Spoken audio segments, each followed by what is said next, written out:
For centuries, we've dreamed of immortality, to live forever, to witness the march of time, to outlive our frail bodies. It was the stuff of myth and legend, a privilege reserved for gods. But what if that myth is becoming a reality?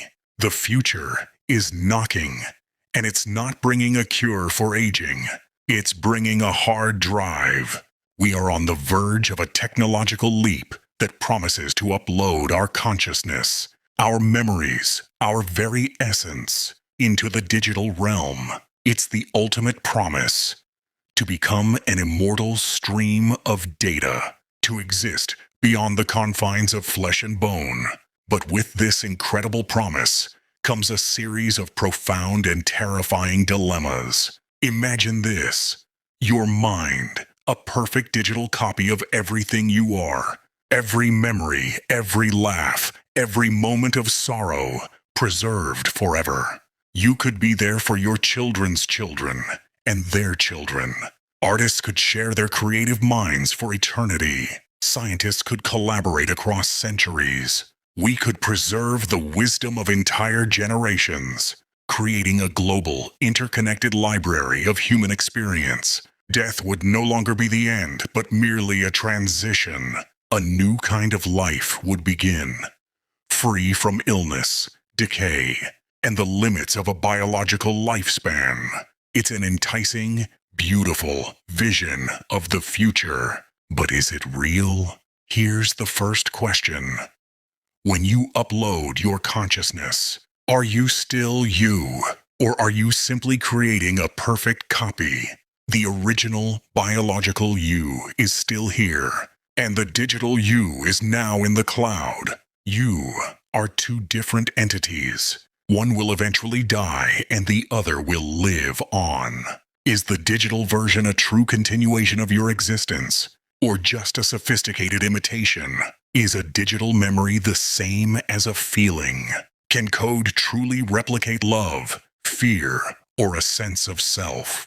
When the original dies, does the digital version inherit its identity? Or is it just a ghost, an echo of what once was, forever trapped in an existential paradox? Memory makes us who we are. But in the digital realm, memory is data, and data can be edited.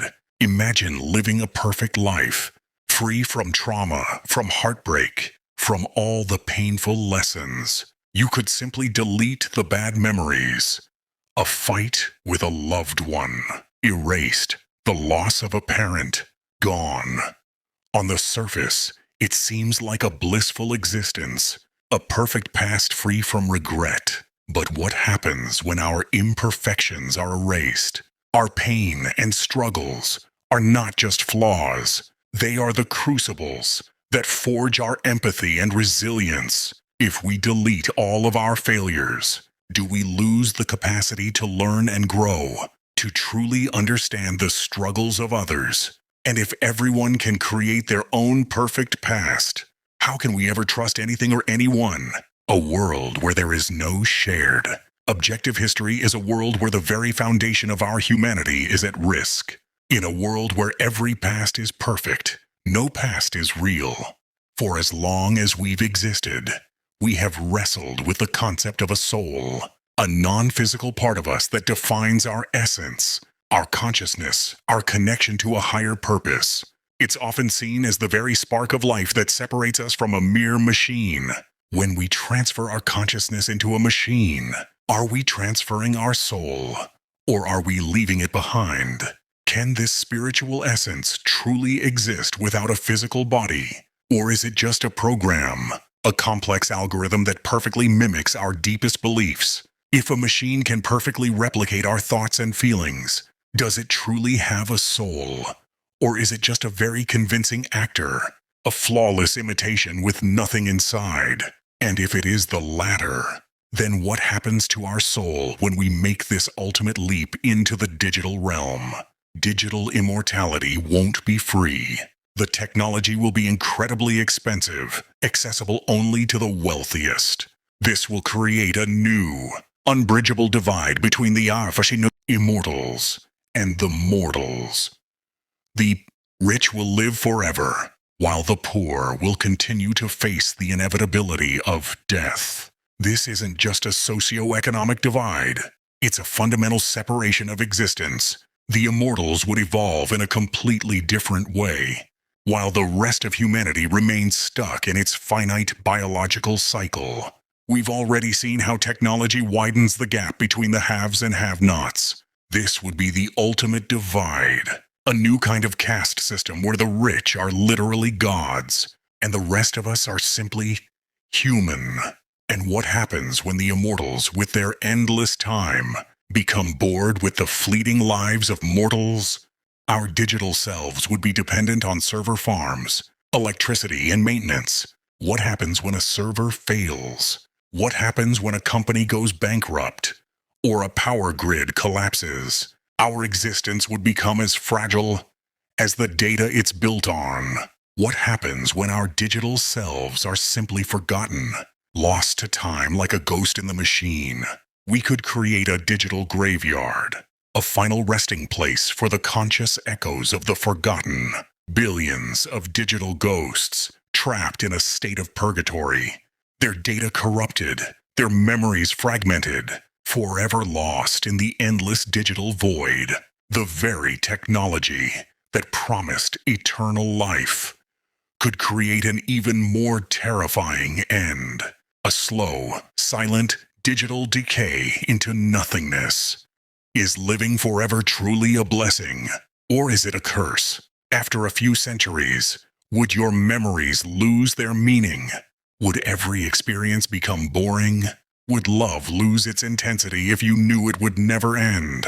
A mind without end is a mind that can never truly rest. Over time, would our very identity start to fragment, losing the memories that make us who we are? The finality of death gives our lives purpose. It forces us to act, to live, to love, and to cherish every fleeting moment. Without the clock ticking, would we lose our motivation? The psychological toll of an endless existence could be more than the human mind can bear, leading to a kind of digital apathy, or worse, madness. Maybe the answer isn't full digital immortality, but something in between. What if we could use this technology to simply augment our minds, to download information directly into our brains, to enhance our memories, to heal our mental illnesses, to give us access to a collective digital consciousness? We could become cyborgs, a hybrid of flesh and code, preserving our humanity while gaining the benefits of technology. But even this creates a dilemma. A new kind of human would emerge, a cognitive elite who could process information at speeds we can't comprehend and remember everything perfectly. Would they see us as their equals? And would we even be able to compete with them? Or would our lives become obsolete in comparison? Digital immortality isn't just about technology. It's about what it means to be human. It's about our values, our fears, our very purpose. We stand at a crossroads. One path leads to a future where we conquer death, but risk losing our identity, our humanity, and our soul. The other path keeps us mortal, but preserves the very essence of our fleeting, beautiful, and imperfect existence. The technology is coming, and it will force us to make a choice. What would you do?